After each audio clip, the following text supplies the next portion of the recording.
working at the coffee shop in Uptown, because first off, I loved coffee, so I was always working at either a Caribou or something, and I just loved this Minneapolis city of just people were very free. It was very progressive. It was not Bethel bubble, and we all have heard that, and we all know what that means. But it was my way to get out of the bubble. I'll put it that way. So I worked down there for a couple months, and then ended up getting a job over at Caribou off Lexington, which was a whole nother experience. But what had happened is that I started making my job off campus my life. So school was no longer important because I hated being here, because you couldn't wrestle, you couldn't really talk about what was going on. And at 18 and 19 years old, there's this mentality of you need to be a certain person at Bethel.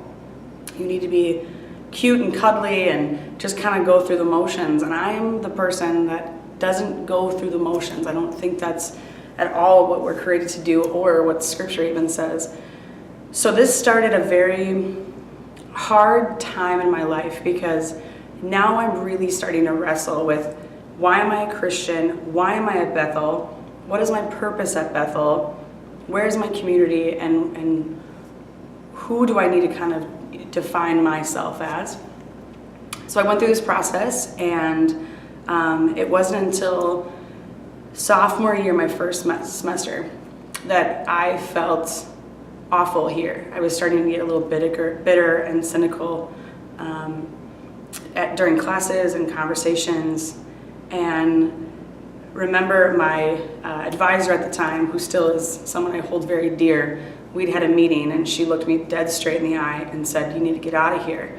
And for a professional at Bethel to know her student well enough that she saved me from a very hard time in my life, and was in tune enough with God and me, and I was in tune enough with God, and this spirit-led decision that I need to leave Bethel, because it was not for me. It works for a lot of people. People love this place, and they should. Again, long line of Leaf Blads have graduated here and have done wonderful things. But for me, it was get out. And now looking back during that time and reading journals that I'd had, it was like God had laid it on me on countless times to go, because it was, I never wanted to be here. I never wanted to be a part of any sort of Bethel event. Not because I was angsty or I was upset with anyone. It was just like, there's so many other things to do across the street. There's so many other people that I can hang out with. And I had taken on my Caribou group of people as my new community. And I left Bethel on the best note, because it was being allowed to be myself and make a decision as an adult, as a person that knew something was off. And I did. I left, and I left on a good note, and it was a right decision. And then years later, I show back up at seminary.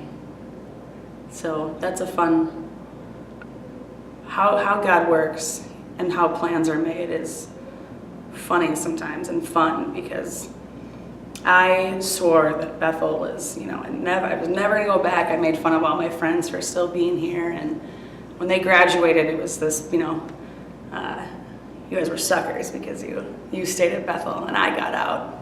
And sure enough, I ended back up here, which I think is God's way of laughing at me when I make plans and when I think that I'm better than someone else. I think God literally laid it in front of me to come to seminary and do what I did here and learn what I've learned.